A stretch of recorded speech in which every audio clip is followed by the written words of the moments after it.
Hi everyone, Kate from the Fold Line. I am back this week with the Sew Down. This is our monthly roundup of stuff that we've seen, read, listened to, some indie designers to introduce you to, some cool stuff to read, lots of stuff to keep us entertained while we're at home. So I'm going to get cracking. The first thing I start with is a couple of indie designers that you may not have discovered. The first one we've got to talk to you about is Made My Wardrobe. So I will pop some pictures up so that you can see the sort of designs.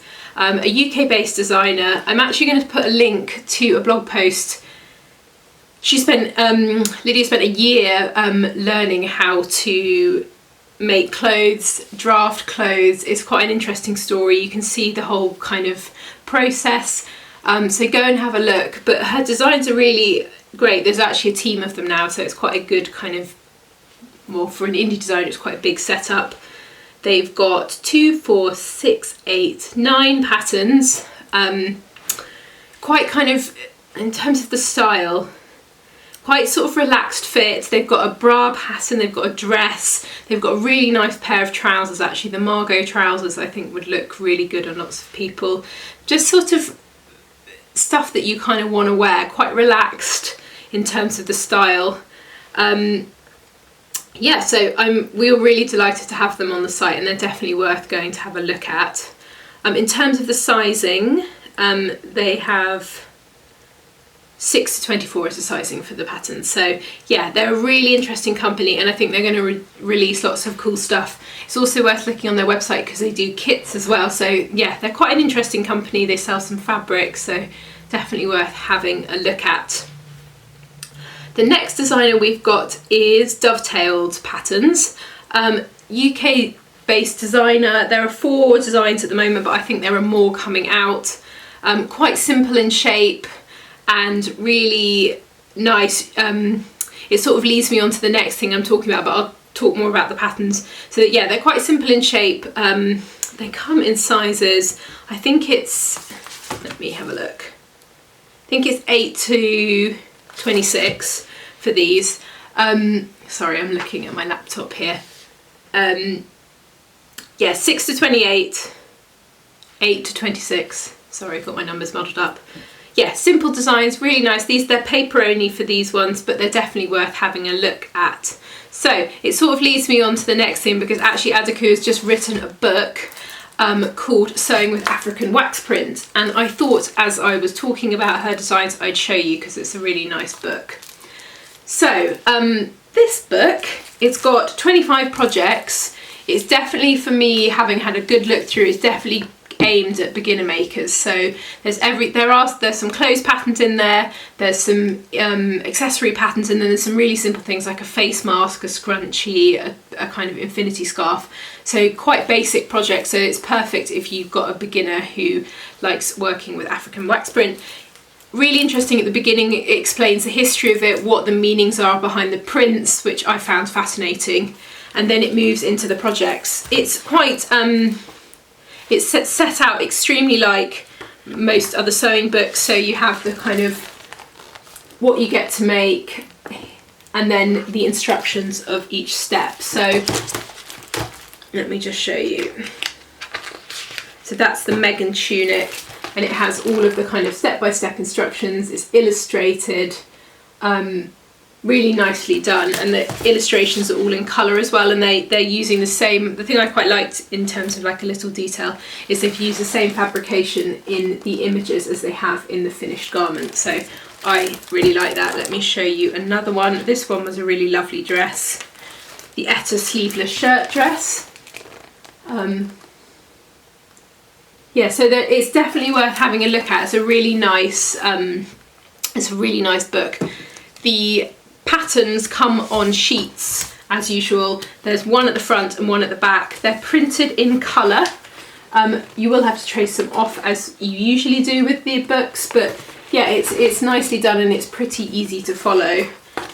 So yeah, if you're looking for a new book and something to, you know, keep us entertained, this is definitely worth having a kind of look at. Right, next up, random but, you know, worth mentioning.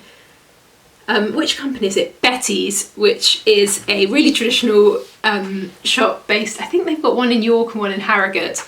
I'm sure many of you have heard of it, it's quite iconic, but they have a milk chocolate button, as in button, sewing button, themed Easter egg, and I just thought it was worth mentioning because, let's be honest, who doesn't want a sewing themed Easter egg? I think, yeah, I'd quite like one. Anyway, just thought I'd share that because I found it, actually Rachel found it and sent it to me and was like, we have to feature this, it's important, and chocolate is important at the moment. So I've got some really good stuff to talk you through, stuff to read we'll start with. So the first thing I've got is a Guardian article about George Clooney and men who sew. It made me chuckle, it's quite light-hearted and it's definitely worth having a read. Yeah, I mean, George Clooney, he does everything, doesn't he? Can't stop him. So yeah, that's definitely worth going and have a look at, it's quite amusing. The other thing that I've found and read that was really interesting, I'm sure many of you have watched, or if you haven't watched, go and watch The Dig on Netflix. I've spoken about it and we did a newsletter about kind of pattern picks. It's amazing, you have to go and watch it. I found this, well, I got a bit nerdy because I knew that it was based on a true story and I wanted to find out the history behind the kind of real family that it had happened to. And there's a really nice article in Marie Claire which I'll pop a link to. I don't think I said everything I mentioned will be linked below. There's a really interesting article about the family and how, you know, the real story behind it. So it's definitely worth going and having a look if you're interested. I really enjoyed it. Next we've got, this was because I put this in, we get emails all the time from people asking for recommendations about sewing machines. And as many of you know, it is a vast world and you don't know what you're supposed to be buying. There's so many brands out there are so many styles and it's very personal taste, but this is a really fantastic article written by the blogger Fiona Parker and she's definitely worth having a look at. So she's done the 10 best sewing machines that are beginner friendly. I've had a look and had a read of it and I completely agree. So if you are looking for a sewing machine for a beginner, this is definitely worth checking out. It's really, you know, really well done and it gives you all the price points, etc.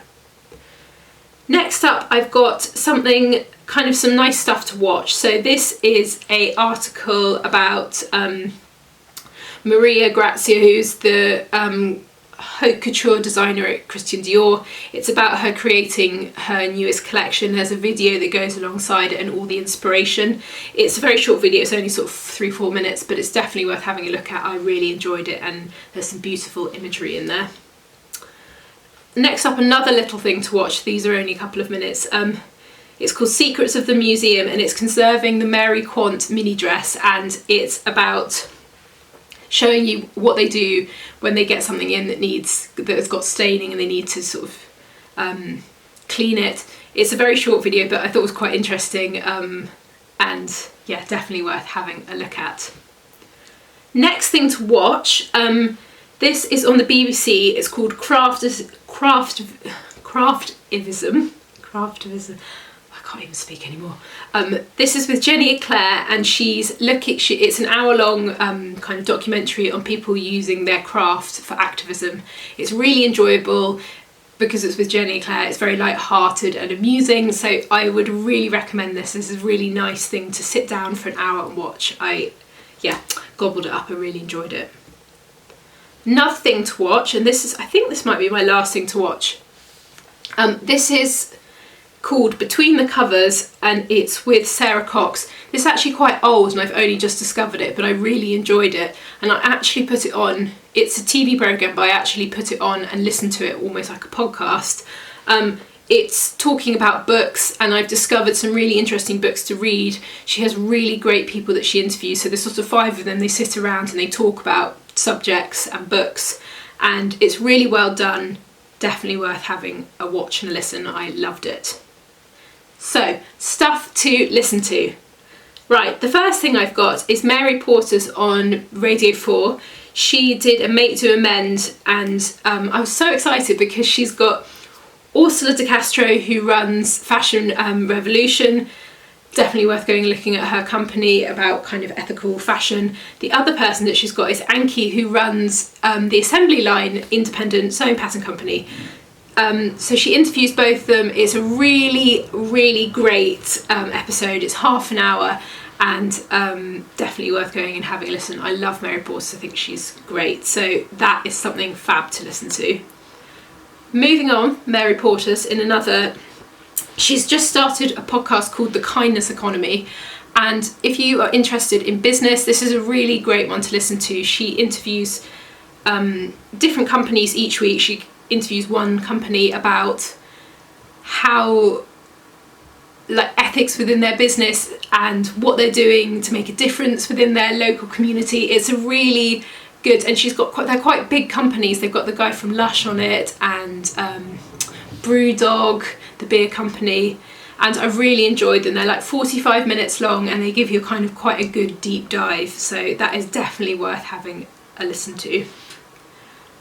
Next up, we've got what have I got next? Oh yes, sorry, I've got myself muddled up. This was a recommendation on the last sew down that I did from someone, and I listened to it and loved it. It's called The Lighthouse.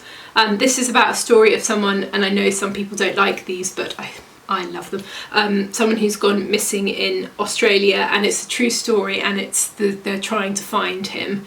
And it's really fascinating because it happened very recently, and there's a lot of use of technology within it, and I found it kind of very fascinating, and it gives you a real deep dive into one particular case.